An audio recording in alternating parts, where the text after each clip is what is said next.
Hello and welcome to episode number 82 of the Solo Gamer Podcast. My name is Ian, and today, of course, I am being joined by my founding father, as they with my powdered wig. That goes well with Photoshop our theme, it on. Our topic today. A Right. founding father. We just need Arthur. And the three of us will do a Founding Fathers episode. Taylor, Right. What's up, man? What's up, Ian? How you doing, man? Dude, it's been a great week. It's been a good week. Yeah, I bet. We got a little bit of our football talk out before we started the show, so that we wouldn't overdo it here, spending too long talking about Terrell Owens and the Eagles teams from the 2005. mid-2000s on the show with people who aren't super into football, but yeah, man, it's a special thing. I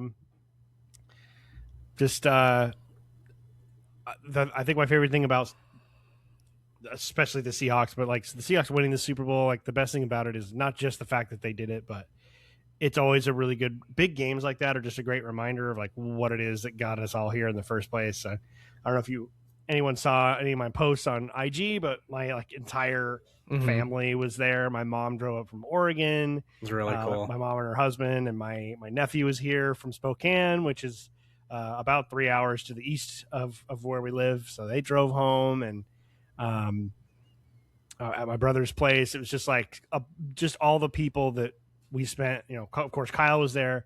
All the people we spent most of the time growing up watching football, and my brother who got me into football, and my brother and I who got his son, my nephew, into football. Like it's this generational thing that, and it's just such a cool reminder. It's like a holiday, and your team is there, and it just means that much more. And we're all at home, where we started watching them from the first place, just a couple of hours away from Seattle. Like Everybody's got their gear on. Everyone's all geared up, and the sign, the lit up sign that was in front of my brother's house, they borrowed from. There's like this massive Christmas light neighborhood that will actually it's like a actual. I don't know if it's an organization or what it is, but it's like the something Nelson's Christmas light house. So it's like famous in the area for all the lights they have. And they have so many things that they will lend out things to people for certain events or whatever. And they must know someone. So they got those, they were able to borrow that for the night. So they had that in the yard. And then my brother actually handmade a huge like plywood Seahawk that he himself, he's a graphic designer. Yeah. So he put like a whole vinyl wrap around this big plywood Seahawk. It's massive. And he cut all these small little holes throughout the board and put LED lights in them, and they light up the lines of the logo. So they light up, and it's hung on its fence. It's been there for years, but that's cool. His house was crazy. It was like a cathedral of Hockdom or something like that. So it was really cool. Awesome. And he went out and spent a bunch of money for the Super Bowl party, because after they closed their business that they had for a long time, their downstairs is like a storage room for all this stuff they use, because for his graphic design business, clothing business, all that stuff was all down there. So they did a bunch of work to get that cleaned up and cleared out. And he bought a new couch. He bought a 98-inch television. Beautiful. For this thing, and he had those really nice super tall LED bar lights that stand up and he had that up on this like nice new TV stand. He had the 98-inch TV mounted onto the wall, and he's like super detail oriented, so he had it like set so like none of the cords were visible. They're probably all on the wall or whatever. Yeah. So it's just this and he had the two beams of light, and they were blue and green, and like it was crazy, man. It was just That's so cool. This was insane. And then for that, for it to become a thing where it's like the only thing worse is everyone leaving just horribly depressed after spending all that effort and time and all the food that we made and everything, and for them to just come out and just fucking blow out the other team and just dominate was like, it just couldn't ask for a better time Right. With the whole family and everything. So it was super cool. Yeah, that looked like a good time. I wish I could have like been there hanging out with you guys. Dude, it would have been awesome. It would have been cool. It would have been like the time that you and Paul and I were driving around listening to the Green Bay Arizona playoff game. Yeah, in our car, and we that was a lot of fun. We were just like, yeah, that's so cool. They won at the last second, and yeah. Well, maybe someday that'll happen. I have to come watch football up here with us or something. I mean, we'll depending on how long you'll be around in October for the wedding. Maybe, yeah, we're trying to see if we can stay like a good amount of time, like maybe like a week or so. We have a wedding that I think is, I think 2 or 3 weeks before your guys's, and we were like, what's the viability of like us just like staying out here? Oh, so the other wedding is over there, up here too. Yeah, well, it's in Bellevue, which I'm sure is in Seattle proper, I think. So it's a couple hours away, but like we'll be in the same general area. So we were like, do we like fly back for a week and then just like fly back again? Or so I don't know. Yeah. We're still trying to workshop it, but I'd love to be out there for like a good chunk of time. I think that's especially you want to spend more time in Seattle than over here. I love all of it, but Seattle's the jewel, no doubt. Yeah. Bellevue is to Seattle. Scottsdale is to Phoenix. Okay. So Bellevue's the money. Bellevue is where the Microsoft people live. It's the headquarters of Xbox is in Bellevue. Makes a lot of sense. Microsoft is over there. Yeah, all the big business and it's like it's got all the super nice like fashion malls, and it's just like Scottsdale in that way. Interesting.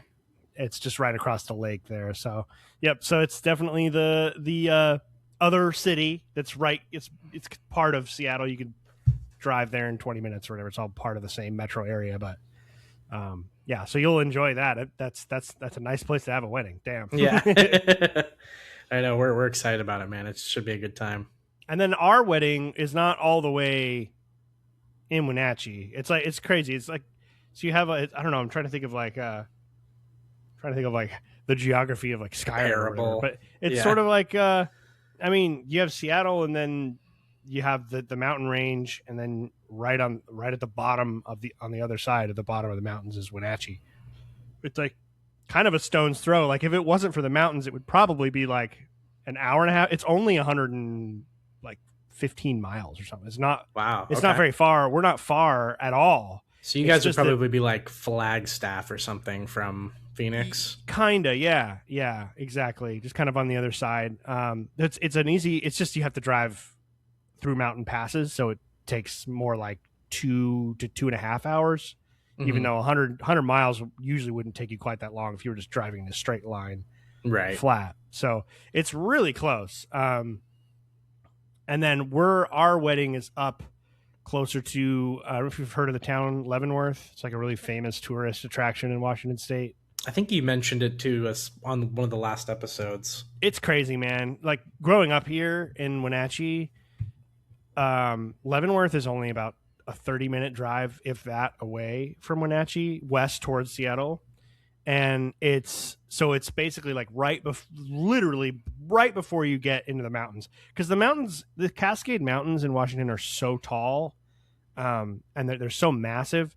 It doesn't take very long. Like they don't go for very far. It's just like boom. They're just right there. They just start. They're like, oh, yeah. There's the Cascades.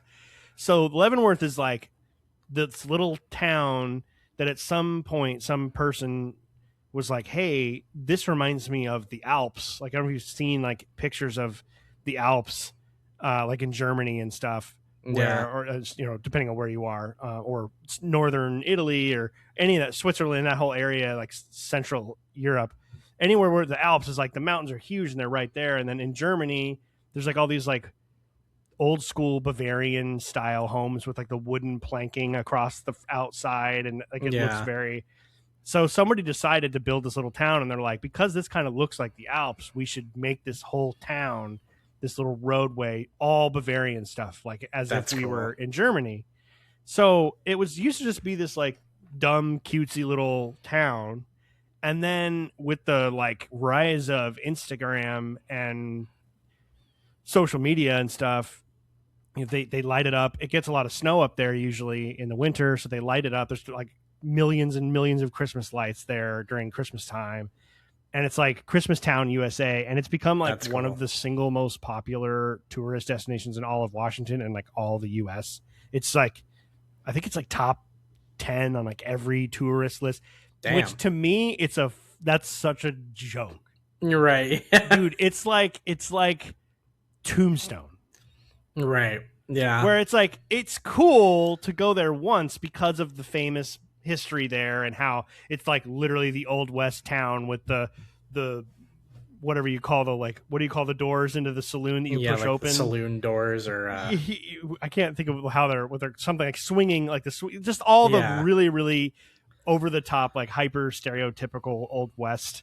It's not like a real town. You know what I mean? Like it's like this, it's just so, I don't know. It's so kitschy and yuppie and like touristy that people who live in Wenatchee and in the surrounding area like don't ever go. Leavenworth. No, it's got, now that it's blown up, it's like now it has like really great restaurants and stuff. So there's a reason to go. Cool. But it's a fucking nightmare. That place is a nightmare. It's tiny and millions of people a year visit there. So it's like there's no parking. They're in the middle of trying to build a parking garage. But anyway, it's this whole thing. So the reason I bring that up is because our wedding venue is about 20 minutes from Leavenworth.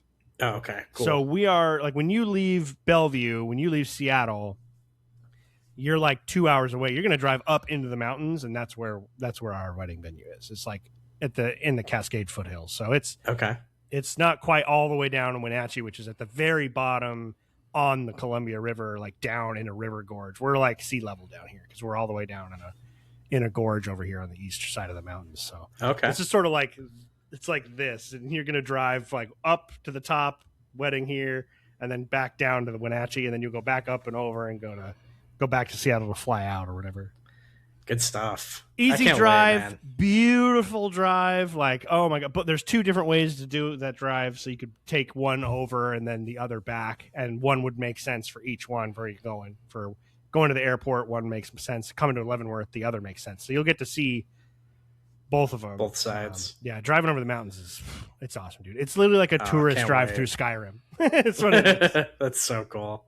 I can't wait, dude. It's awesome. Like kind of like what I've been looking forward to most this year is going out there and checking it out. So if I depending on how insane everything is, I don't know how much time off I'll be able to take before, but it'd be super cool to be able to come over and do some Seattle stuff with you, dude. I would love to. If I can get the time and get out of there, that'd be cool. But or maybe before, I don't know. Depends on how long they'll be around and all that. So for sure. We'll keep in touch on that. But how about you, man? What's been going on with you this week? I've been having a pretty good week, honestly. We were just talking earlier before we got on the show about how I'm kind of taking a little bit of a caffeine tolerance break. I've been kind of badly addicted to caffeine for the last couple of years. So I'm like on, I think like day 3 of no caffeine, and I'm like, it's so bad that I'm getting the withdrawal symptoms. Headache. And that's how you know that like you're in too deep. Like I've just had like this like pulsing headache for like the last couple days, and I've just had to keep the ibuprofen going. So what kind of spurned this on was a couple days ago, I was like trying to go to sleep, and I was like in bed with my eyes closed. Body was tired. I was ready to go. I just could not, like, sleep could not find me. So I literally had a point where I was like, well, this isn't working. So I just said, fuck this, and got my phone, went out to the living room and sat on the like couch for like 2 hours until I finally started to kind of feel tired. And I was like, well, we'll give this another shot. So that's been probably the worst part of the week, but otherwise it's been pretty good. I couldn't relate with anything more, man. Falling asleep is really hard for me. I sleep so hard when I do fall asleep. I don't wake up for anything. I usually feel good when I wake up if I can get a full night's rest. But like that point from where I know it's about time to go to bed, 10, 11 o'clock, to actually being able to turn the light out and shut my eyes and go to sleep is really hard. Yeah. Yeah. It's a struggle. Everyone struggles differently. I mean, Alicia has a hard time staying asleep. She's a light sleeper. She passes out instantly. She's tired. Yeah. But then she wakes up 3, 4, 5 times. So I think I'd prefer getting real sleep when I do sleep than always being tired and always falling asleep and never getting broken out asleep. Yeah. Take what you can get. It's just something that changes as we get older too, I think. For sure. I've definitely felt the pull of waking up earlier as I get older, which I really love, actually. Waking up early feels so good for my mental health that I kind of love that I'm hitting that old man stride where I'm like waking up really early, even on the weekends, and having like a pretty consistent sleep schedule. Feels kind of nice, actually. So yeah, absolutely. Well, what about? So you said you grabbed your phone, so you didn't play any games. Did you get any chance to play much of anything this last week? I did. I've of course been on the World of Warcraft grind, just grinding out a bunch of new characters. But other than that, I did get a chance to break into Star Wars Outlaws for a couple hours this last week. So okay, all right. So here's the thing, man. Obviously, you don't have any reason to try and convince me either way. I already own this game. Yeah. But a few hours in, do you kind of have a feeling either way yet as to whether you're going to stick with it or? Yeah, I think so. I will say the initial probably like that doesn't sound great. Well, I'm about to break into it. The initial 2 hours is like very okay. They actually, I feel like, kind of break into the game way quicker than you would think they would. Like, it just kind of seems like as soon as you start the game, you get like your base little tutorial of kind of how to play and sort of what you're doing throughout the game. And then it's just kind of like balls to the wall, like crazy set piece out of nowhere.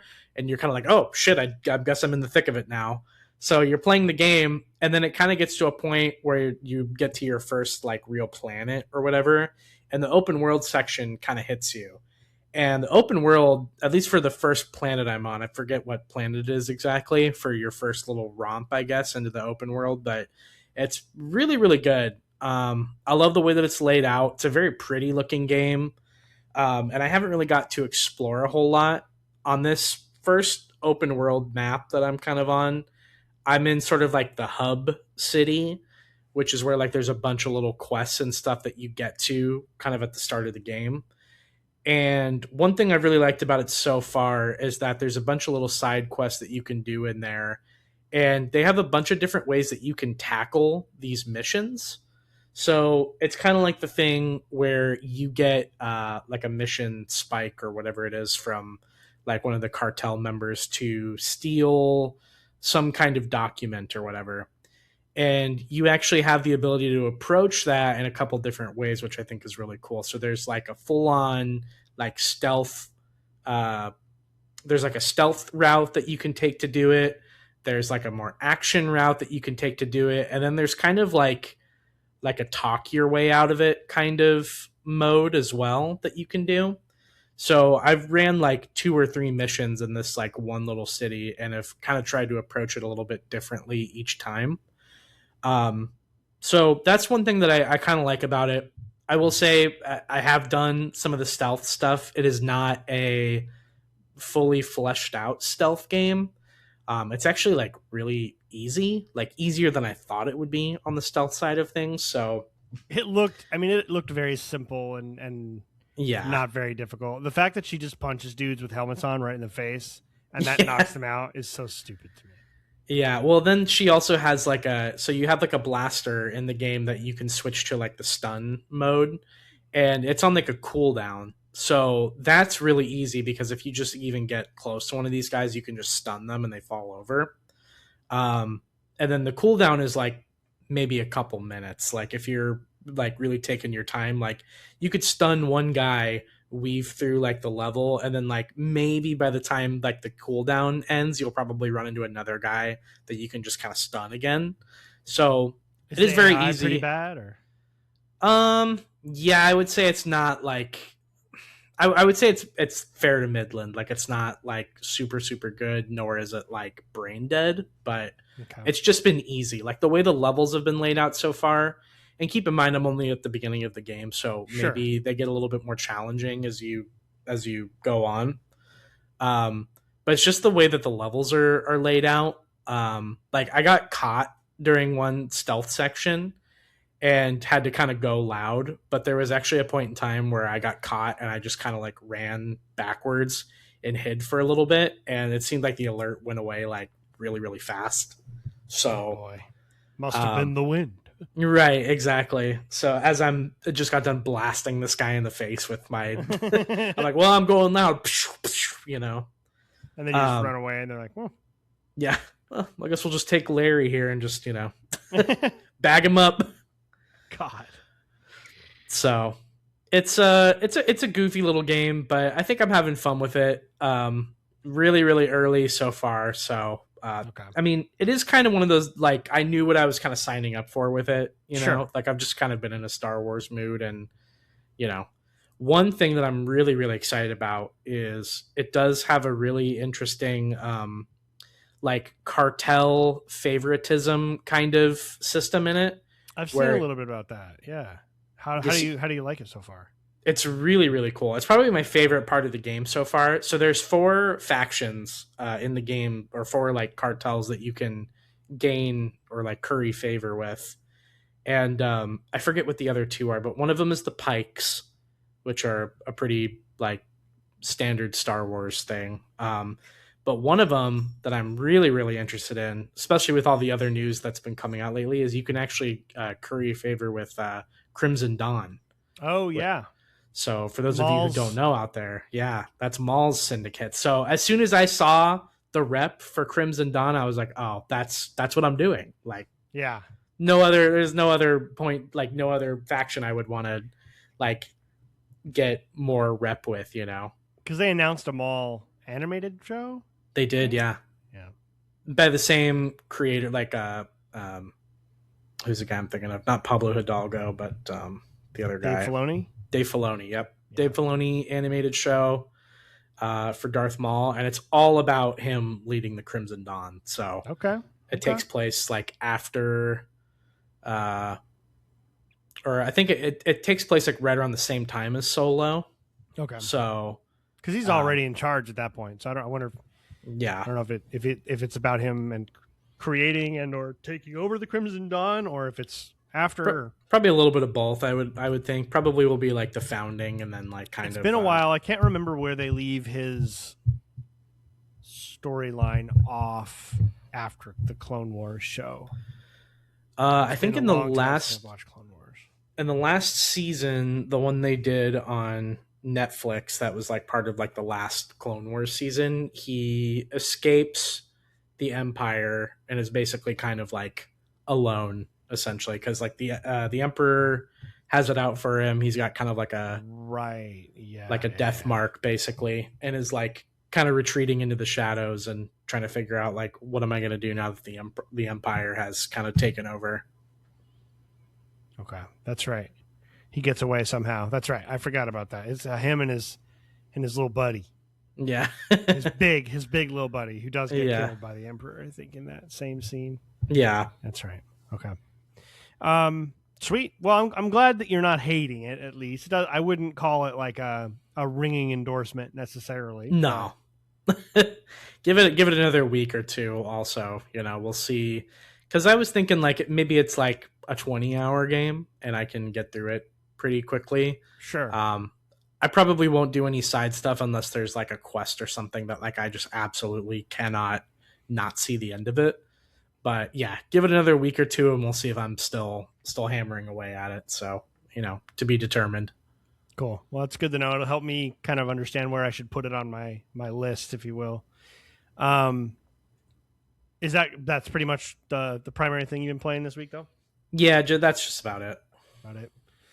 Yeah, I with the Super Bowl and the party and just like spending most of my free time just watching people talk about that on YouTube. I haven't done a ton of gaming. I kind of purposely was waiting to start my next real game until I got a little closer till it was over, and I would be getting my Sundays back, which is like my primary gaming day. Yeah. Usually, during non-football time, it's like, because usually Friday, you get off work, Friday night, Alicia and I will watch a movie or watch a couple episodes of our show, and then I'm either tired enough to go to bed at like normal time, or I'm feeling good and I will play a game on a Friday night. Saturdays feel like plan days. Yeah. Where it's like, we're making a plan to do this. We're seeing this person. We're going here. We're having these people over. We're driving up to Lake Chelan or whatever it is. Like Saturday's kind of the plan day. Yeah. And then Sunday is like nothing, right? It's Monday's back to the old grindstone, as they say. So it's like, okay, let's have a chill day at home. We usually don't have any plans. So Sundays, like I usually get 3-4 hours of gaming in on Sundays. Nice. So I'm planning on this week. I'm going to start Horizon this weekend. Cool. So that'll be kind Forbidden of West, or are you starting West, over? Yeah. Okay. Nah. I actually just recently watched a YouTube recap of Zero Dawn, and having played like a little tiny bit of the beginning of Forbidden West previously, it's like, I'm not going to want to play all the way through Zero Dawn. I'm not going to be in the mood to play Forbidden West. They're too similar, I feel like, to play back to back. So I'm excited for that, just getting into that. So when I have had time to play some games, I've just kept playing the Elder Scrolls stuff that I've been playing because it's been kind of fun. Yeah. So Oblivion, playing through more Oblivion Remastered, having a really good time with that. And I was like, last week on the show, we talked about a little bit of our, I think it came up like the whole bucket list thing. Yeah. And I was like, man, I still haven't really played through Morrowind as much as I adore the nostalgia it offers me.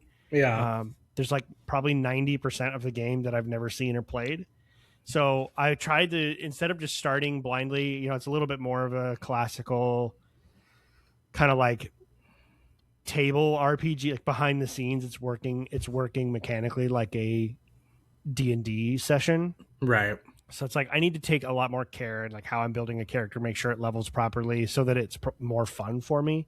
Yeah. So I did some YouTube research on like what's a good first time playthrough class. What make sure I don't screw myself over by making a bad build, because Morrowind and Oblivion both, even though Morrowind is much more of a hardcore crunchy RPG, they both have a class system that you can kind of screw it up if you want to do something later. It's less fluid like Skyrim, where Skyrim you could start out as a warrior and then just decide. Yeah, I'm just gonna be all magic. I just want to be a mage now, and as long as you practice it, you'll get better at it. Which there's something to be said for that, but it's much more tabletop RPG, kind of like these are your skills, these are your attributes, and you're terrible at all these things. You cannot do any of this stuff. So it's kind of predetermined. So I just did a little research on that, just like making sure that I'm gonna set myself up for success. So I'm following my Elder Scrolls rules. So play as the main character is whoever is, the race is whatever the homeland is. So doing a dark elf. Nice. Just going to do kind of like a spell sword. Sword, medium and light armor. So I'm not going to do heavy. And then I'm doing like destruction as a skill and armorer and stuff so I can fix my gear. So it'll be fun. I think it'll be good. I did start it. I'm playing it like vanilla, old school. The big black bars are on either side. I'm playing it on my Xbox. I love starting an OG Xbox game because it does the original Xbox launch up. Yeah. It's so good, dude. Cool. So I get a little rush out of that, and of course, I just love the music of Morrowind in all its ugliness. The game itself is super ugly, but it just doesn't bother. Sometimes graphics can really bother me, and other times it just doesn't. And for some reason, with Morrowind, the muddy fogginess of it kind of works. I think in its favor. Yeah. It just feels, I don't know. It feels like it feels like the same world. It just kind of feels like I don't know. It just sort of feels like it's like a grainy old video of World War I or something, right? Kind of squinting at it. You know, that's just kind of how I'm. It helps doing too. it, so. I feel like to have first off, you have the nostalgia for it too. I think that I do. Viewed through the lens of nostalgia, a lot of games that I probably, if it was my first time picking it up, I don't know if I'd be able to stomach it, you know. So there's that. But also, I feel like one thing that kind of works in its favor too is the fact that they basically did like a remake of Vardenfell and Morrowind and Elder Scrolls Online. Yeah, so man. You can kind of see like the artifacts of like what that area would have looked like or whatever, you know what I mean? Like just in higher definition or lower definition.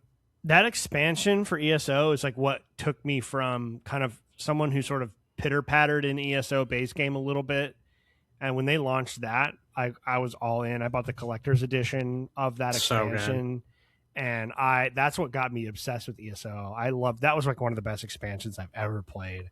Agreed. It was, the storyline was really good. Like, it was just so cool. And I think you're right. I think also just I don't, because it's so heavy on the text-based stuff, it helps to kind of know what's what lore wise. Yeah. Like, I know who the Imperials are. I understand the situation here that the Imperials have been occupying Morrowind for a long time at this point, and it's sort of like you're on Vardenfell on this island, which is like it's like a backwater. You're way off, and I understand the houses and what Dunmer are, and I know what the Tribunal is, and I know who Vivek and Alexia and like Sothasil. Like, I already know all this stuff, so it's like I'm not just completely just buried in this text that all of these crazy names that mean nothing to me. Like, I see these names and I'm like, oh, okay, gotcha. You know, and I can follow along. So I know who this is. Yeah. Makes that a little bit easier as well. So I don't know. I'm going to kind of make it like my quick jump in and play 30 minutes game during the week kind of a thing, I think. Or maybe play a little bit in between my big games. I am going to try and really focus in to getting as many of these PlayStation. This is it. This year is the year of the PlayStation. I'm getting back onto that console. Nice. Perfect. There you go. Getting back onto the console. I'm going to play all of these exclusives that I have not played or finished in order that they released. So I think that's Forbidden West and maybe God of War after that. I'll have to look. Yeah. And just going to play them through. So I'll probably restart God of War Ragnarok when I do get to it, because it's been so long. Just give it another shot. Just start fresh. Maybe I'll like it more. Maybe not. So yeah, that's pretty much all I played this week too, man. Just kind of. Dude, did you real quick on the subject of Morrowind, did you watch that little like video essay thing I put in our Discord like a couple weeks ago? Yes, I did. Wasn't that a great video? Oh my god, it's super good, man. That's probably part of why I wanted to play it again. That was really well done. Her YouTube channel is really, really cool too. I'm trying to remember. I think she's called the Goth Elf is her YouTube channel. Right. Yeah. And she has like a bunch of little video essays for like Final Fantasy and some other RPGs. Check those out if you haven't, for all the other people out there listening, because she has a great channel. Actually, her video kind of made me want to play Morrowind too. I might have to. That'd be cool if you join me. That too. I'm not far at all. I literally just walked my way to Balmora. That's it. So yeah, maybe I'll have to join you. Yeah, I would definitely suggest, if you start kind of, I can't remember what all she goes into as far as like guide wise. I mean, I know she's talking about more about like what she loves about the game, and like, but I can't remember how into like classes and stuff she gets into, but definitely look into some of that somewhat, because it is helpful to set it up. Oh, for sure. I think that I'll probably have to watch like a more in-depth like thing. Yeah, I don't remember her going into it as much. Not as much. I think one thing that she talks about in the video that I didn't know actually going into Morrowind, and this is probably why I bounced off of it when I had attempted to play it beforehand, is I didn't know like that movement in the game was like so incorporated with like the sword play. Like, in other words, like you have to like kind of like move your controller like to the side, so like your guy does like a certain kind of slash, or like you have to like pull it down to do like an overhead thing. And if your guy like, or if you're wielding a weapon or whatever that has slashing damage instead of like stabbing damage or something, like you're gonna miss a lot of your shots, because if you're just stabbing or whatever when you should be slashing, it's like a different little motion.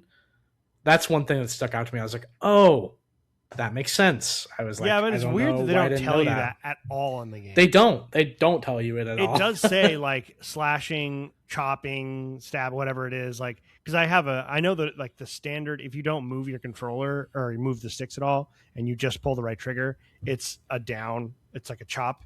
Yeah. And like, so right now I just have an iron broadsword, and that's working for me in that way. Nice. Because the broadsword is meant for that. So that's helped. But yeah, it is funny that they don't even really go there and say that, tell you that. But yeah, well, I feel like I had the classic experience that pretty much everybody has when they're not like totally engrossed in Morrowind and they go back and try and play it, is you go to your first little dungeon and you get into fights with people and you miss a lot and you're like, what am I doing wrong? Like, I have the sword that I should be using. Like, I'm not trying to use a bow and arrow when I don't have, when I'm spec'd into sword play, but for some reason it's not like allowing me to like hit the target. So now that I know that, there's ways around, like there's also ways around, like the fact is you have to choose two primary attributes. And what was tough is that like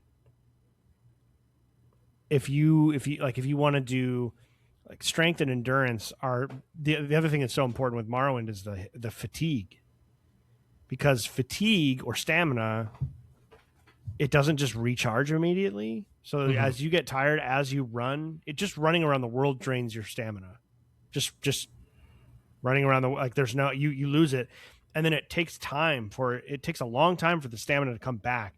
And if your stamina goes all the way down as you're fighting, you start falling over and getting exhausted, and you're much more likely to be knocked over, and you just get your ass kicked. So you have to be super aware of how tired your guy is. And if you're going through a dungeon and you get into a fight, you might need to wait an hour, not a real life hour, like in the game, the wait an hour, and then your stamina comes back. Your health does not come back when you're waiting. So you have to have, it's just like a little bit more hardcore. I mean, it's just for sure stuff like that you just don't know when you're playing it, especially as a kid, or just if you've only played Skyrim and Oblivion. It's just got a little bit more of those kind of crunchy, hardcore mechanics in it that are pretty punishing. Let me. I'm real quick. I'm gonna let my cat out. She's going nuts. She's like, let me out. But yeah, so Morrowind, if you're listening and you haven't played Morrowind, maybe do kind of what Taylor was saying, like watch some videos, check it out. I think you might enjoy it, especially if you're a big nerd for Elder Scrolls, Tamriel. If you like the lore of the Elder Scrolls and you haven't played it, do a little research, check it out, play it, and just prepare yourself for it. Though that would be the thing. Just jumping in with expectations of Oblivion or Skyrim will definitely let you down if you go jump into Morrowind like that. Cool. Do you want to? I guess we should hop into our topic, huh? Yeah, I am down. Let's do it. We got a bunch of really good write-ins, as always. Thank all of you so much for doing that. I actually only have two. I had some other ones I was thinking about, but there are two that I had a really kind of good idea of that I was excited about. Yeah. So we can kind of get into those, but yeah, definitely want to read the write-ins. Mtrox, Matt wrote in, he said, I think there's already a game based in this era, but a game set in the Arthurian Knights era of Great Britain, an action RPG where you choose a small detachment, 3 to 4, from the different knights of the Round Table, each with their own stats, armor, fighting style. There would be an element of dealing with local politics, getting the lords to assist you in the defense from the Saxon invasion. The other one I was thinking of is 1920s, during the Prohibition in the U.S. You're a private investigator trying to solve a handful of cases. Little do you know they're all connected, dealing with the mafia, gangsters, speakeasies, economic difficulties, clubs, etc. I'm thinking story-driven gameplay or something similar to the Telltale style of games. Hell yeah. Both of those sound great. The detachment of the different knights of the of the Round Table and picking them. An action RPG, so a little different because you'd hit a button and you swing a sword kind of a thing. But that idea reminds me slightly of, do you remember that turn-based Lord of the Rings game during, I think it was a PS2 exclusive? Yeah. I can't remember what it was called. It's not Conquest, right? No, that was like the... that was on the 360, I think. That was OG. That was PS2 and OG Xbox. That was like the Battlefront clone. Oh, okay. This is like a straight up Final Fantasy old school turn-based role-playing game. It's called Lord of the Rings: The Third Age. Oh, okay. You ever play that game? No, I have not. Dude. Actually, I really haven't played in the grand scheme of things that many Lord of the Rings games. Some of these I might have to go back to. I would love to go back to this one, honestly. It's very 2000s, and Matt's write-in just kind of reminded me of like just that one sentence of like a small detachment of different knights from the Round Table, each their own stats, armor, and fighting style. Like that is very much Lord of the Rings: The Third Age, but it's straight up like a Final Fantasy clone from that era. Yeah. I'm in, baby. It's pretty cool. I mean, I would like to go back and play it, I think, again, because I don't know. Was it for the OG Xbox or was it only PS2? I have heard about this before, yeah. Oh, it says it is on the original Xbox. Maybe I can find a physical copy. I love buying physical copies of Xbox games. Third Age. Dude, yeah, that looks sick. That looks just like Final Fantasy X or something. Oh, there is. Sweet. Oh, that's so good to know. I'm gonna have to check that out. Very cool. Dude, while we're in Seattle later this year, there's a lot of really cool like retro video game stores we should hit up. There's that one famous one too. Is that Pink Elephant? Is that what it's called? Pink Gorilla. Pink Gorilla. Oh, you know what's funny? The reason I said that, there's a famous car wash in Seattle. Yeah. That they're it's like built back in like the 60s or something, and the sign for it is a giant pink elephant spraying water over itself from its trunk. So that's what I was thinking. Pink there elephant. You go. That's right. Yeah. They actually just opened up a Pink Gorilla in Vegas, and I visited it recently. Very nice store. Yeah, that's cool. Yeah, I'm looking at Lord of the Rings: The Third Age. There's a set of Lord of the Rings OG Xbox games on eBay. The Return of the King, The Two Towers, and The Third Age. Are they in good condition? They look pretty good. Ooh, $55 for all of them. Do you have PS2 and stuff? They're OG Xbox games. Oh, okay, nice. I need to get an OG. My original Xbox did not survive. It got used a lot. Yeah, I was gonna say I don't have mine anymore. So I might have to look into this. This would be fun. I do really want to get my definitely want to get my original Xbox again. That's a huge one for me. Yeah. So anyway, I don't know why that just reminded me of that. I love the idea of the 20s one. That kind of reminds me. I don't know, Matt, if you played LA Noire, that's what I was or the remake of the original Mafia is also a couple games I would recommend if you haven't played those. Because the original Mafia, the gameplay, it's I guess it's more of a remaster. I mean, it's like really beautiful, but the gameplay is pretty old school, archaic. Yeah. I was actually one of my ideas was something kind of similar. Like I was trying to think of some kind of detective style game, but I was thinking maybe of doing it in like the 80s or like the 70s or something. I thought would have been kind of a cool idea, like almost making it almost like a comedy style detective thing too. Like what's that movie with Ryan Gosling and Russell Crowe? Where they like play like buddy detectives kind of thing. Yes. I thought that would be a cool little idea because it's like in the 70s or like the 80s or something. Yeah, like a Miami Vice kind of thing. Yeah, exactly. That'd be super cool. Yeah, I love that idea. That's a really good idea. Is that one of your two? No, Did you wanna, no. Oh, okay. That was like when I was like kind of workshopping. I was like brainstorming. Yeah. Well, so when I was setting up like the guardrails for myself with this like topic idea, I was kind of thinking like I'd want to do something that isn't heavily involved with gunplay. Sure. Because I just felt like there's so many periods in time where you could just pick a war out of like throw a dart at a dartboard and hit like a war and be like, oh, let's do a thing with that. So I was like, let me try and see if I can like handicap myself, nothing with guns. And I was like, maybe making some kind of gameplay that's like not totally action focused either. Sure. So I don't know. I have two ideas for that, but anyway, that was kind of like what I was like trying to think of as I was like thinking about the topic. Yeah. Yeah, same. I mean, one of mine was just kind of like straight up from brainstorming, and my second one I've actually kind of talked about before. And I just was like, well, it's just too perfect, and I just want to talk about it again because they need to make it happen. Yeah. Load of the Cream wrote in. He said, I've always thought the Vietnam War has been a pretty unexplored conflict in games. I think it could lend itself to a narrative better than World War II games, considering it's a much more morally gray conflict.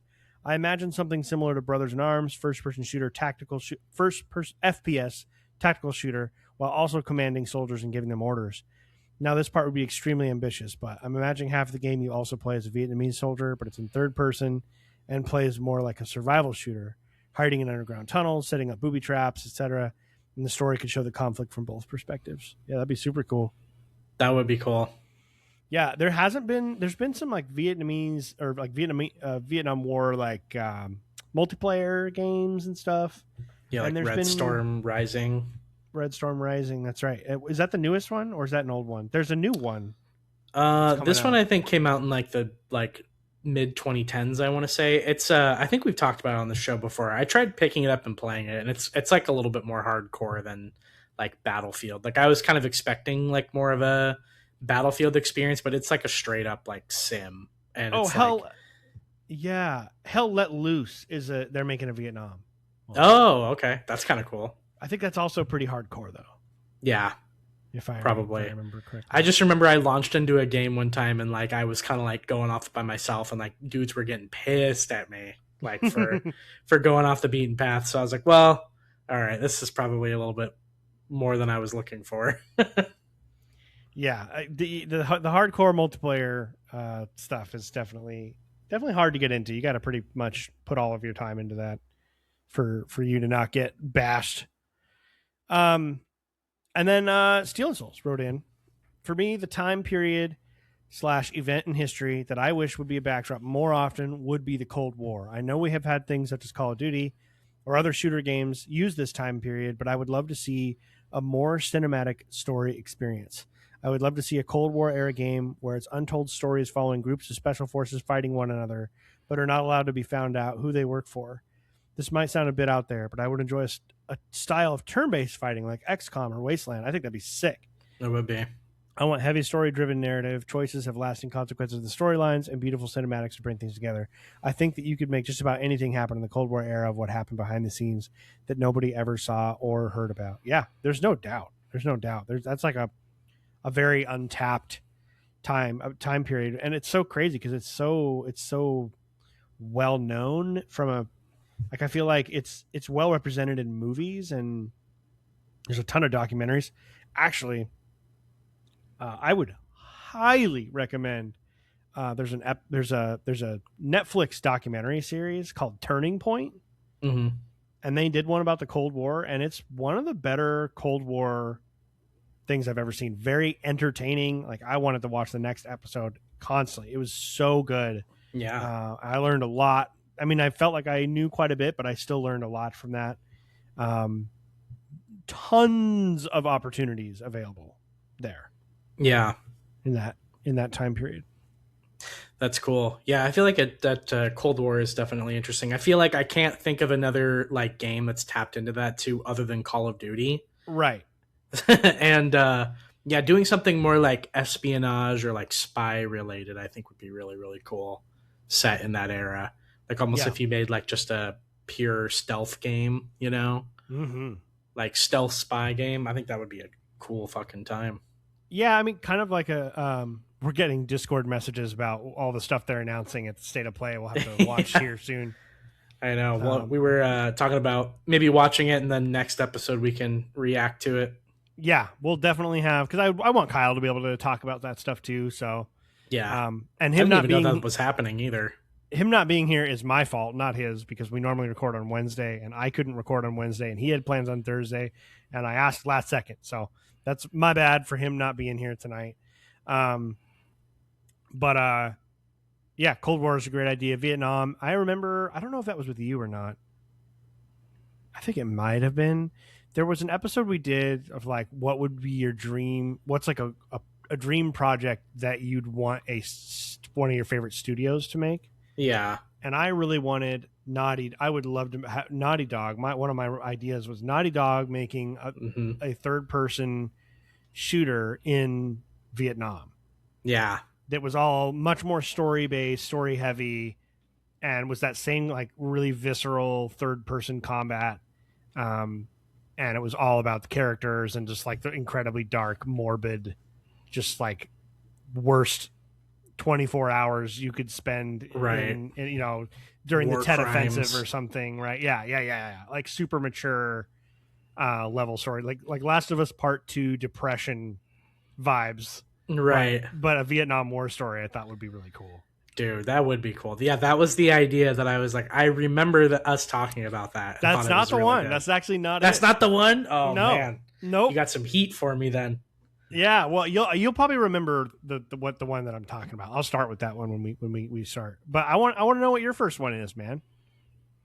Yeah, so I was sitting around the couch the other night with Anna, and we were trying to workshop this, and I was like, I gave her kind of my idea for the topic, and I was like, let's play around with the idea of like, I was giving her kind of like the parameters with which I kind of wanted to think about this. So I have to credit her. She gave me some really, really good ideas for these. So heck yeah. One of the ideas I thought would be really, really cool. And to be fair, I don't really know too much about the history of this other than kind of like your standard 6th grade, like American education on the subject. So there's probably a lot to it that I don't understand, but I think it would be an interesting, subject either way. Would be like some kind of like age of exploration style, like exploration of like North America. And I was thinking like it would be really cool to have like a Lewis and Clark style exploration game where like it's like you two and like Sacagawea and you guys are like going across the United States and kind of like discovering the West Coast, but in like kind of that age where it's sort of like there's very, very few settlements, if any, on the West Coast. Like a lot of it is like Native American inspired, dwellings and things of that nature and cities that they've kind of built. And I thought it would be a really cool idea to like have almost kind of like a just strictly exploration style game where like the three of you are kind of going across, North America and like discovering these settlements and speaking with like Native American tribes. And I don't know, I just thought that would be really cool. I kind of had like an idea it would maybe play something similar to like Uncharted, maybe. Okay, yeah. Like it's a third person action game with like like combat here and there, or maybe like some kind of stealth or survival. Maybe you guys are like setting up camp in like the forest or something, and you have to like be able to craft your like tent and stuff like that. I don't know. I just thought that would be really cool. Like that's kind of a little point in history that I feel like doesn't get talked about super often. And I think that would be a really, really cool setting or backdrop to have like a game set up. Dude, it's so funny how close we are on one of ours. I love that idea. I absolutely love that idea. Would it be kind of narrative based where like is it super linear or like massively like open world? Do you have objectives that multiple objectives you're working on in any order you want, or is it more like you're walking through like Uncharted, like you're saying, and you're kind of going through an area and then you get a cutscene and that takes you to the next area and then you go through the cutscene? That's what I was thinking. Yeah, like kind of like a smaller scope kind of thing. Maybe having it be like not open world, but like open zones essentially. And like I almost see like it being like a game being broken up into chapters, right? Like you start off in, Florida or whatever it is, and then like each chapter is like a little dot on the map as you like go across, the continent. Um, Something to that effect. And then there's like little things that happen in each chapter here and there, like a bunch of cutscenes. Maybe you meet like a tribe or something, and you're trying to barter with them or have them like they invite you to stay with them or whatever the case is. Like I think it would just be like a straight up third person action / like survival game. I think would be cool. Yeah, I think it sounds super awesome. Like that'd be a blast. Man, yeah, that's definitely like untouched territory too. Feels like. Yeah, there's not much. There's not like anything there. And I'm sure, and like I said, I'm sure too. Like it wasn't all just like peaches and cream. Oh, let's explore the continent or whatever. I'm sure there's probably some dark fucking. It's probably more like the Revenant. Yeah, like there's probably some dark shit that you can get into about like colonization and like stuff you could teach people that don't know a whole lot about that. And yeah, I mean, you'd including have to myself toe a line there as far as like it, as everything in this current world does. It would be heavily politicized for sure. In the sense that if you were going to tell a story that was realistic, then you'd have a lot of people being like, you hate America. Because it would just be right. One horrible treatment of Native Americans after another. Right. Yeah. but that's why I was saying cool, earlier. Right? Like the idea to show kind of the relations there. And like, I think it'd be even cool. You could even have like a character, you could play as two characters. You could play as like a Native American who hasn't met white folks yet, and then you can play like a tracker, as like an explorer guy, and then somehow like the two different story. A tracker, a hunter, and then you meet one another. Yeah, I think that'd be pretty cool. I just think that would be such a cool idea, and yeah, I mean, I would absolutely want it to like tell the like story of what really fucking happened, because like I said, like like you don't get that with like your basic 6th grade understanding. Like I don't know a whole lot about that time period, so like I said, I'm sure that it's not the whitewashed Thanksgiving feast sort of shit that we were fed growing up. Definitely not. It's pretty much just genocide. Yeah. Both purposeful and accidental combined. Right. But it's still super interesting. I mean, The Revenant is like one of my all-time favorite movies, and it takes place right a little bit later. Yeah. But like the Western frontier, right? Like is definitely, I think that takes place somewhere in the Midwest or something like that. Even though it's pretty mountainous, the Dakotas maybe or something. South Dakota or something. Something like that. Yeah. Out there. But that's awesome. Yeah. I love that idea.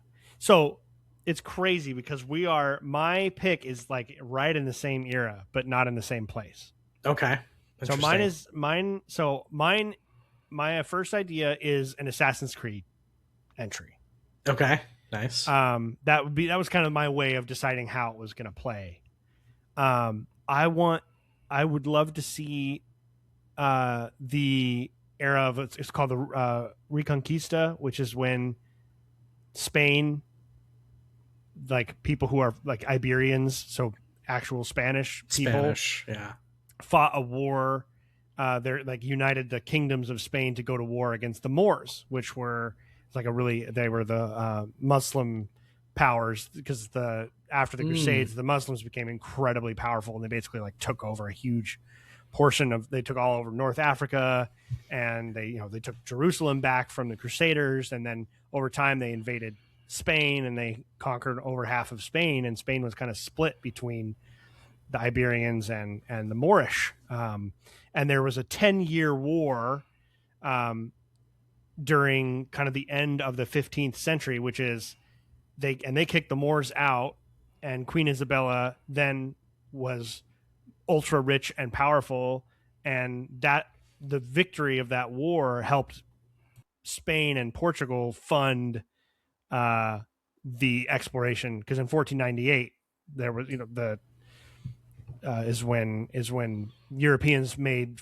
landfall in North America. So that's like, that was kind of like, this war sort of led to it. So and Assassin's Creed, like the way they play with history, and this is like the kingdoms of Spain at that time, which is like Castile and Aragon, I think, are the names of the kingdoms.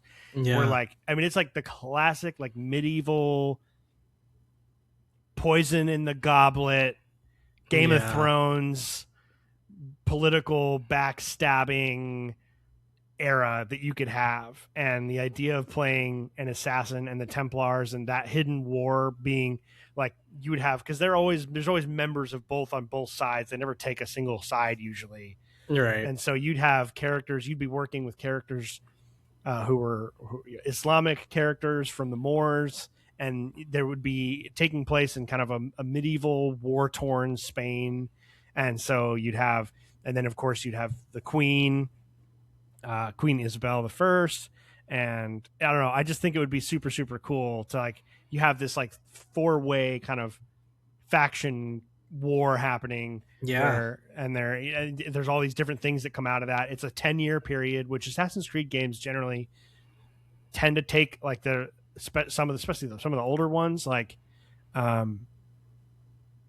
Assassin's Creed 2 takes place over a pretty long period of time. Right. So I just think it would be really cool. There's so many options and neat historical figures and fun ways for them to play with that history, like they always do. Yeah. And there's the religious backdrop between Islam and Catholicism, and there's just so many themes and things for them to play with. I think the music would be really good.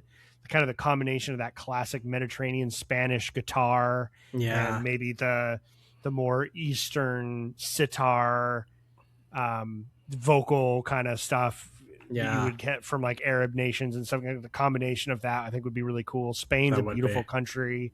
Be really neat to ride around on a horse across all the different parts of Spain, or whichever part you're doing, right on there.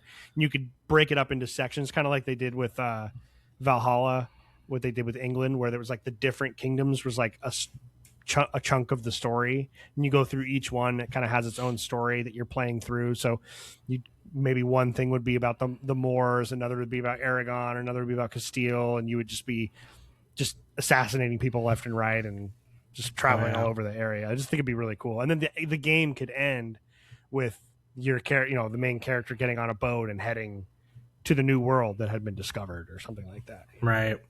Would your main character, like, do you think he would be in the Spanish, like, would he be like a Spanish guy or whatever, like living in that? Or do you think he'd be more of the, like, working with Islam? Like, how do you picture the main character being? I think I'd have him be like from Spain, but he, the way you'd make it so that you're not making the Moors like the bad guys or anything like that, is you would just make him a poor peasant or something that through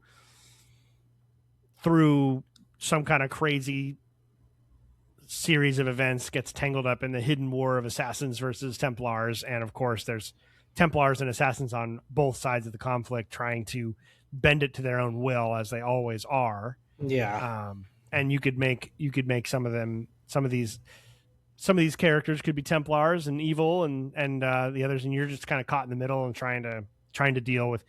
You'd have friends on both sides, because if you're a peasant, like, you don't give a shit about allegiances or allegiance to the. Maybe you would. Some people would, but I just think you'd be in a position where you wouldn't feel like you were betraying anyone. It would be you'd be assassinating people that were, once you knew about the hidden war, you'd be assassinating Templars. So it would be, you'd be killing everybody that are infiltrating throughout all of this. And so I think it'd be cool. It'd just be nothing really goes there. Like that whole, that time is really interesting part of like it European is. Yeah, I don't medieval know a lot history. about it. And I just think it would be awesome. It's still medieval. So you'd still have the, guns are just barely getting onto the scene here.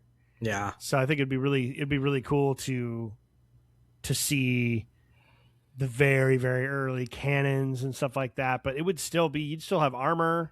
plate armor, chainmail, all the swords. You'd have everything. You'd have all the stuff that would make a good trapping for an Assassin's Creed game. It'd be like 90% melee combat with a tiny little bit of guns in there. Yeah. And even the guns back then were like, you had to like grab the light the fuse and like wick. Drop the fuse like into the thing and fire. Like it wouldn't be, it's not even like a musket yet, really. Right.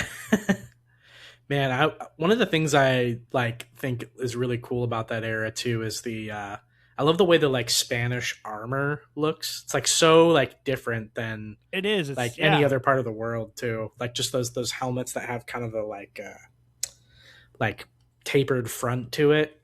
I don't know, it just looks so cool with like the red and black kind of like doublets with like the big shoulder pads and like breastplate. Yes. Yeah. Very interesting looking. The big like feather things, yeah, right? Like, and those helmets are so interesting. Kind of helmets going on there, but yeah, I think it would be really cool, man. It would just be there'd be so many different ways you could go with it. I'm kind of looking at some of like maps and stuff, just all the different places you could go, and just the political backdrop of Queen Isabella and the different medieval kingdoms and I think they're called, if I can't remember, the Nasrids or something like that. Nasrids, they're like the Muslim ruling family of the Moors there, and I just think it would be super cool. All the different characters that you could put in it. That'd be awesome. Be a lot of fun. Gosh, there's so much by history I don't know. Like I always thought of myself as somebody who knows quite a bit about it, but like, man, so much I don't know. Oh, I mean, that's true for everyone, I think. I mean, think about all the different groups of people everywhere, and they all have massively deep histories. Like I tend to know more, quite a bit more about European history than anything else. That's kind of like my favorite thing. But there's so much that I don't know. I kind of want to get more into like Chinese history. I think China has an incredible history. All the different dynasties, long history, and and they have such a they played such an important role throughout it too. And they've just kind of been sort of for a long time. They just feel like they were kind of isolated. There'd be all kinds of cool stuff you could do with China. Sorry, my dogs are losing their shit right now. There's somebody walking by, probably walking their dogs or something. Yeah. So that's my first one. I don't even know what you'd call it. Assassin's Creed something. They'd have to figure it out. Yeah. But it'd be cool. That would be cool. What about you, man? What's your next one? Okay.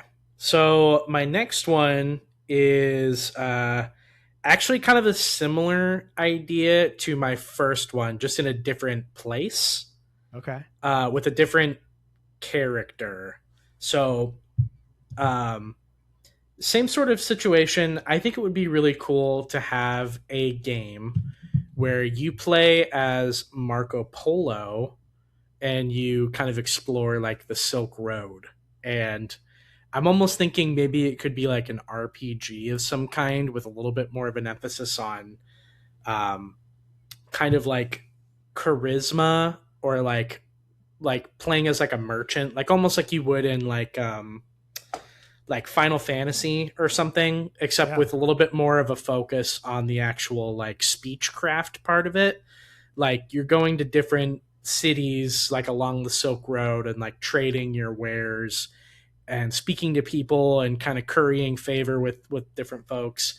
And I kind of imagine it would be like a third person kind of RPG with some cinematic like elements, like you go to like a certain city and like meet with some high ranking governor or whatever of some city, and you're establishing trade routes and things of that nature. I also think it would just be really cool to see the world at that time rendered into like a really pretty game, like going through like some of those parts of China and then going up through like the Middle East and going to some of the like Arabian kind of settlements and stuff like that. Like I just think it would be really cool to explore that idea, and instead of it really being heavily focused on conflict or action, like making it more trade based, and then maybe you can throw in some elements of some action, like maybe you're kind of working out a trade deal with one faction who are sort of enemies with another, and it gets you into kind of like a sketchy situation where maybe they're being attacked and you have to kind of fight your way out of it, but like you're not like the best fighter because you're like a merchant, right? So it's like kind of one of those things where you have to like uh, pick up the pieces and kind of learn how to use different weapons, maybe sort of on the fly, and then like skill up kind of your proficiency with them as you go. But yeah, I think it would just be really cool to have that era talked about a little bit more. I think we, again, kind of the same sort of situation. Everybody has like a base level understanding of what the Silk Road is, who Marco Polo is. I don't know about everybody, but yeah, you do. Maybe not everybody, yeah, but yeah. But even then, like, I couldn't really tell you what are some of the like historical, like significant historical events that happened right around that time that he was exploring the Silk Road. So I almost think that that could dovetail with some of those like really important. Well, that was during Kublai Khan's reign. Yeah. So I mean, the Mongolian Empire was a huge part of making the Silk Road what it was, kind of connecting the East with the West, because their empire was massive. It didn't last long, but it was huge. Yeah. So you'd be, I mean, did you ever see the Netflix show Marco Polo? No, but I remember you telling me about it, like right around when we first started hanging out. It was really good. I would definitely not attest to its historical accuracy. It seemed incredibly like dramatic. Yeah. You know, but very well done. As far as like well written. Yeah. But yeah, man, like that. I think that would be. I guess it's like, what is the moment to moment, right? You've kind of got this overarching idea of like the trade routes, and like how do you go from like, would the trade routes be something that's like, it almost comes off to me as more of like a strategy game a little bit. Yeah. Like the way that you're exploring and connecting these things.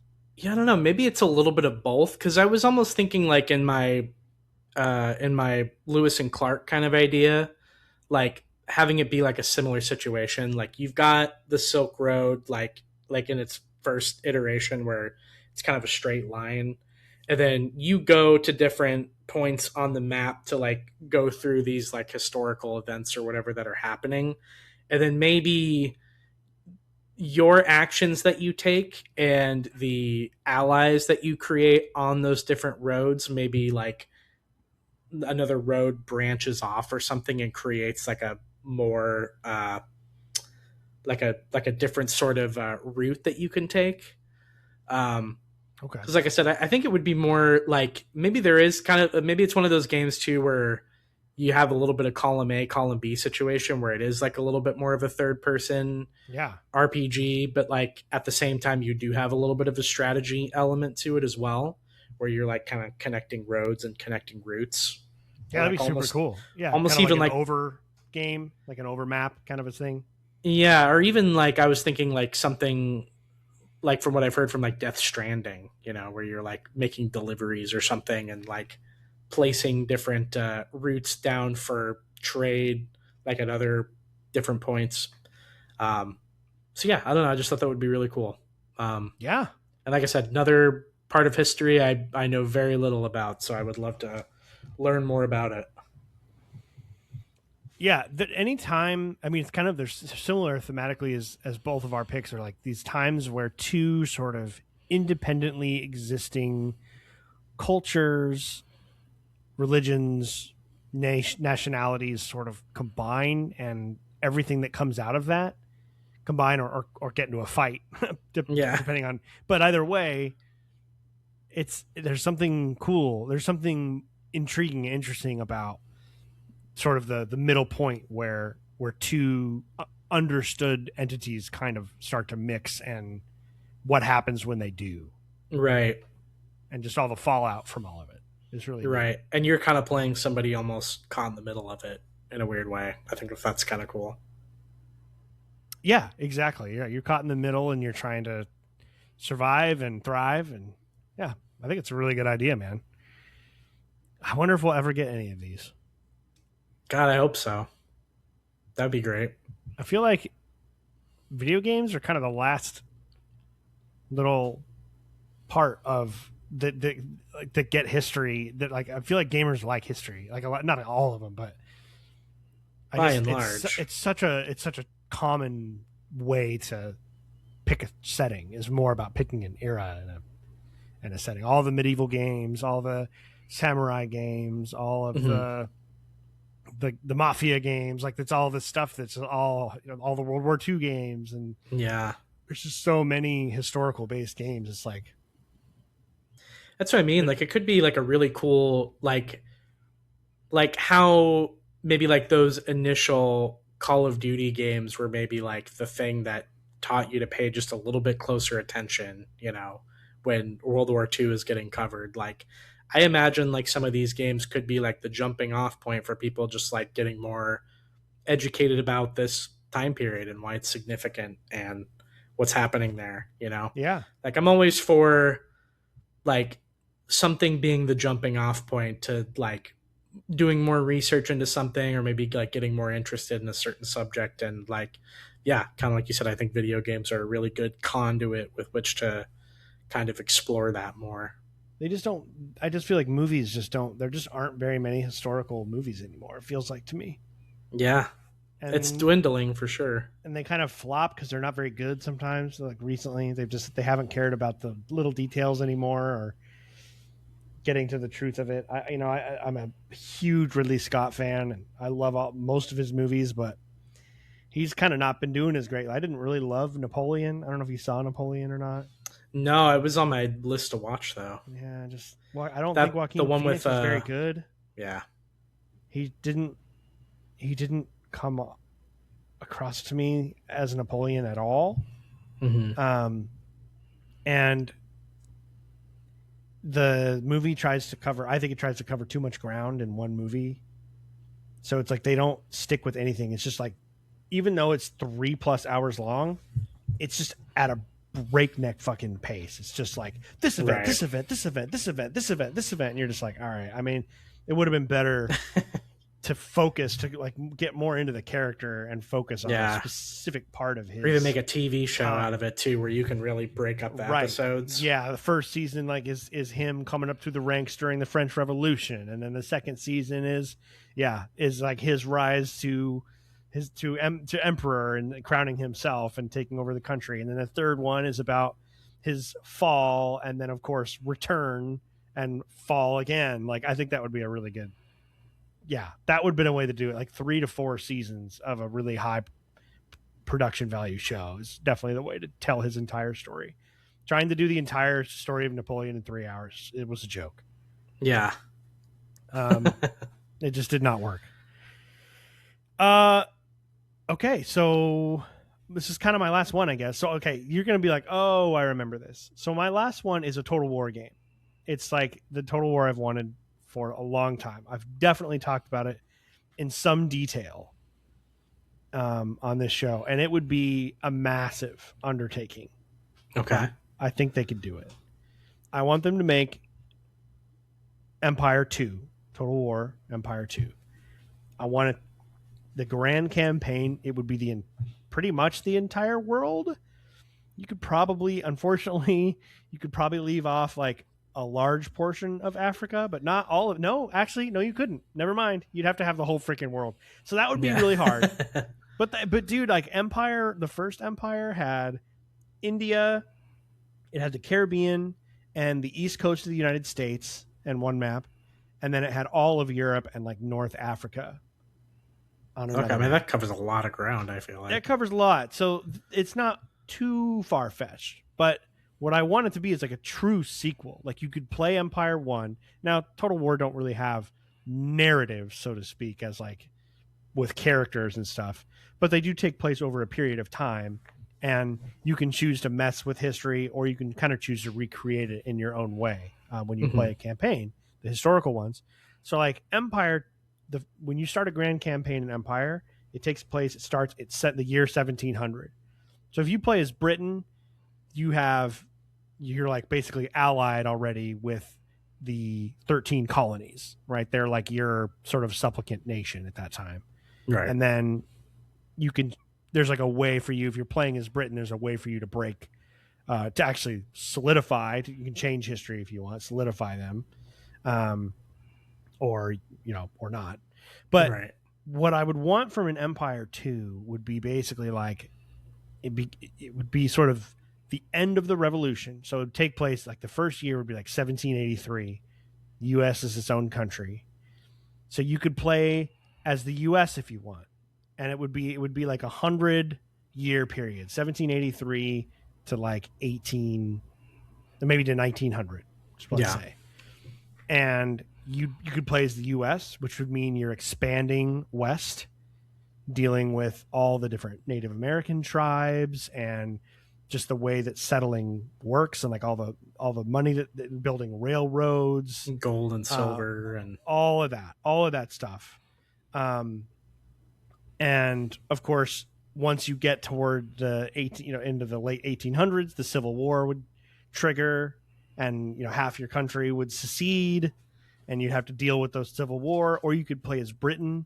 You'd start out as a globe-spanning, massive empire. You'd have to pay off the debt from the loss of the revolution, and then you would then continue to grow. You'd take over all the different parts of Africa and continue your conquest of India and deal with your war with Napoleon and deal with like all of this stuff. And you could choose any of these countries, and you just like, as you get, basically the backdrop would be like all of the 1800s. And I don't know. I just, with the rise of technology there, but it would still be total war because you'd have the groups, the units of men, they're shooting at each other. Like, right. It's not like World War I where it gets harder, where it's like, well, what's a unit at this point? They're all down in trenches and they have artillery. It's harder to do total differentiate war combat or separate them. Yeah, you just have these blocks of guys. I mean, you'd still have that as the technology gets better. You would still have that classic total war, 120 men per block or whatever, and march them around, and they'd have the flags and the flutes and the drums and the cannons, and I mean it would be all that stuff. But you'd also be seeing the rise of the 20th century kind of technology heading your way with the railroads and steam engines and all of that, and like just the world trade. I just think it would be super cool. Like, as the British, you're dealing with like the Zulu in South Africa, and you're dealing with like the right, all the rebellions you have all across your empire. There's worldwide at this point. Ireland, you could fight for independence against the British. France, you'd have to deal with the French Revolution right off the bat. Like, because in every total war game, it will tell you usually, like, is your start easy? Is your start hard? Is your start very hard? Is your start very easy? So, like, if you were Britain, you'd probably be, like, very easy because you already own, like, 25% of the planet. You have right. Australia and all this. But you'd be dealing with a lot right off the bat because you have this huge... I mean, each turn would take a long time. But right. You could also be... If you played as France, you'd be in horrible debt. You'd have a horrible revolution to deal with, like, right off the bat. All of your cities would have negative 78... public order or whatever. Right. Everything's on the verge of just going to absolute hell, and then you got to get yourself out of that and then build your empire kind of like Napoleon did and start invading everyone in Europe and just attacking everyone and taking over all of mainland Europe and going to war with Britain, which is what they ended up doing. The only people that could stop Napoleon at the end of the day were the British. You could play as the Austrians and basically like the Holy Roman Empire, which is like kind of the Austrians and the Central European powers there, and just all their problems that they had during that time. And like, you have your inbred leaders that are completely incapable of doing anything. So you'd have a lot of people wouldn't like you. You could go, there's just so many different ways. It would be like the culmination of multiple total wars that you'd have. Like that, cool. That era, man, the 1800s is like a greatest hits of sorts. Mm-hmm. Yeah, there's just so much. There's so much to do there. The idea of playing as the U.S. and like settling the land and all that. You could choose some native tribes, some of the bigger native tribes to play and see if you can prevent the U.S. You drive them out and keep them from coming in and stopping the settling and expansion. There's so many ways to play it and to come up with. You could play as Mexico. And there's like the French are in Mexico, and you kick them out. I mean, there's just so many. Oh, so many ways. Different variables. Yeah, it would just be so fun. Like you said, Ireland would be really cool. Prussia, which is Germany, like just like I don't know. There's just like Italy is in a million pieces at that time, and gosh, there's like no end. The Ottomans were there, so you could like be there like in Turkey, and they have a big empire there would be a lot to deal with there, and like all of this would be kind of leading up to the end of the campaign would be like World War One, basically. Yeah.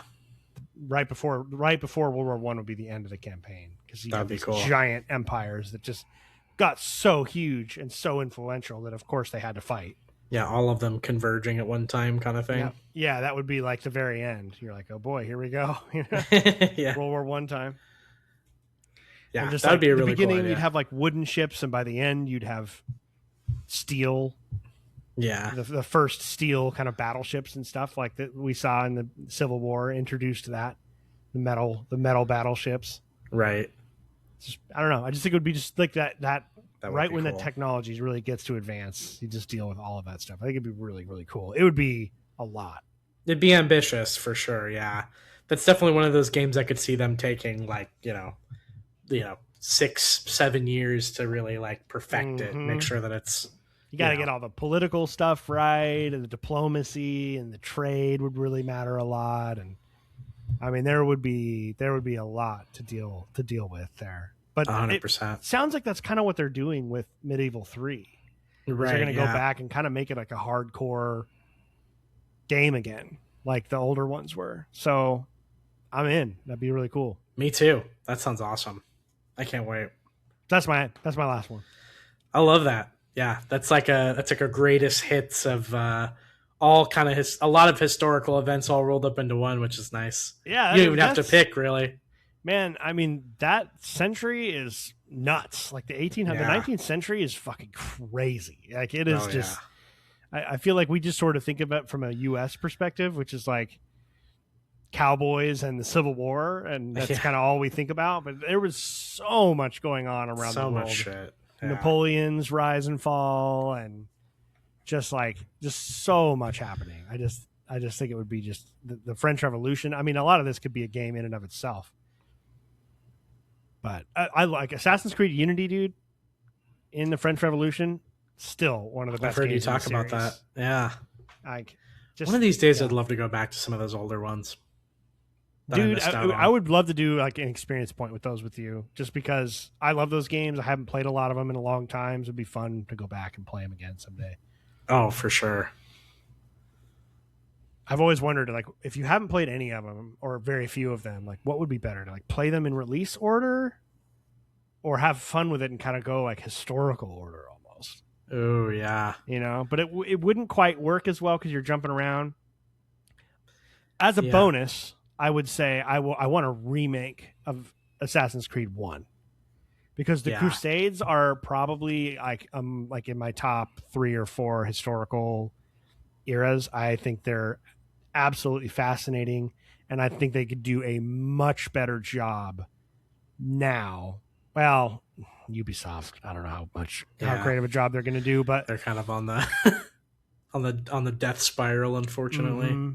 But Assassin's Creed is like the one thing that they're doing that's still making them money. So yeah, and I actually liked the last one. I liked Shadows.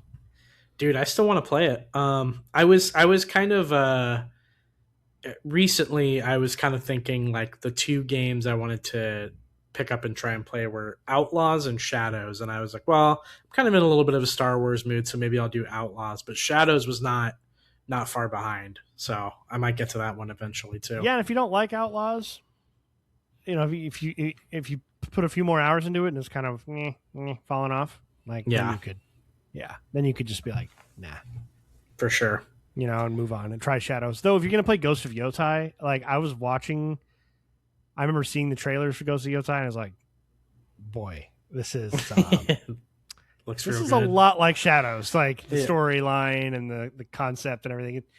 And so I'd probably play Ghost first, because I bet that's better than Shadows is. And they seem somewhat similar. But Shadows was awesome. I had a great time with it. Yeah, Shadows looks cool. Assassin's Creed is just kind of my junk food, right? Yeah. It's beautiful. It's pretty to look at. It's easy to play. It's just like, it's historical in nature. That's all that matters. Dude, I just remember that coming out and people were having such a fucking huge deal with Yasuke. And I'm like, nobody wants to play as Yasuke the samurai? That sounds fucking awesome. Well, and what is wrong with you people? I mean, it's just people have a hard time. You know, there's just a lot. It's become a lot easier to be outwardly racist. Yeah. These days. That's true. Yeah. I think it's just like it's less of a problem. At least it seems like it is.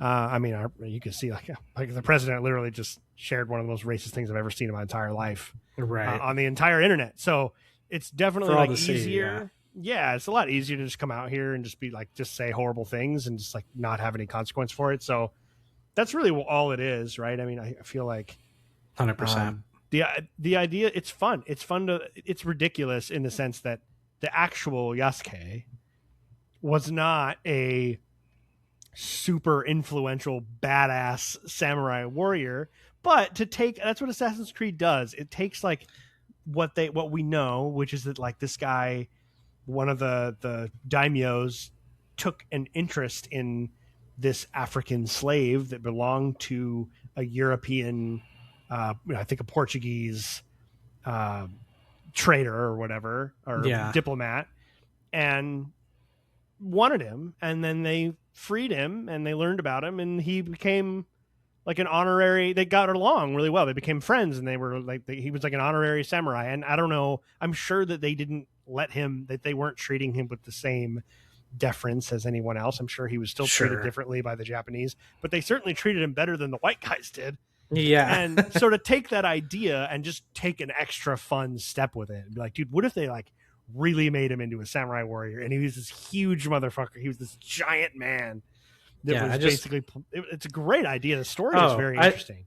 I just think you're insane if that premise doesn't like you're not just being like, dude, sign me up, man. It sounds fun. Yeah. And Assassin's Creed, the game did a decent job with like how it happens, and it's fun. Like the daimyo basically tells the quote unquote owner, hey, like I want this guy. Like, if you want to keep doing business, you're going to leave him here with me. Right. And he begrudgingly does it, and then they get to know each other, and it's hilarious. Like he's asking him, like, have you always been that color? Like they're like, they're really asking. They don't know. They don't know. They've never seen a black person in their entire life. And everyone wants to talk to him and ask him about everything. It's really interesting. It's really good. That is cool. That his story is actually a little bit better, I think, than the main character's story. Just as far as interest, because the other story is just like a straight up revenge tale. Right. She's a good character. The actress is really good. I did it all in Japanese. Oh yeah. The actress is really good. But there's just not a whole lot to write home about. Right. Yeah, you feel like you've seen that story before. Yeah. Whereas Yasuke's story is very different. Cool. Yeah. Damn. Maybe now I gotta play Shadows. It's good, man. I think you'd like it. It's fun. Yeah. It's a fun, easy junk food game, and it's really beautiful. My gosh. Though I don't know if you remember, if you play, you play it on a console, right? Yeah. It's one of the only times I'd ever say this, but definitely play it at 30 frames a second, which is crazy. Yeah. But I will almost always choose higher frame rates. I like that fluidity. But the difference in visual fidelity between the 60 frames and the 30 frame mode is mind-bending. Makes a difference. It's like one of the most quote unquote, it's like one of the first games that like actually looks like it's next quote unquote next gen.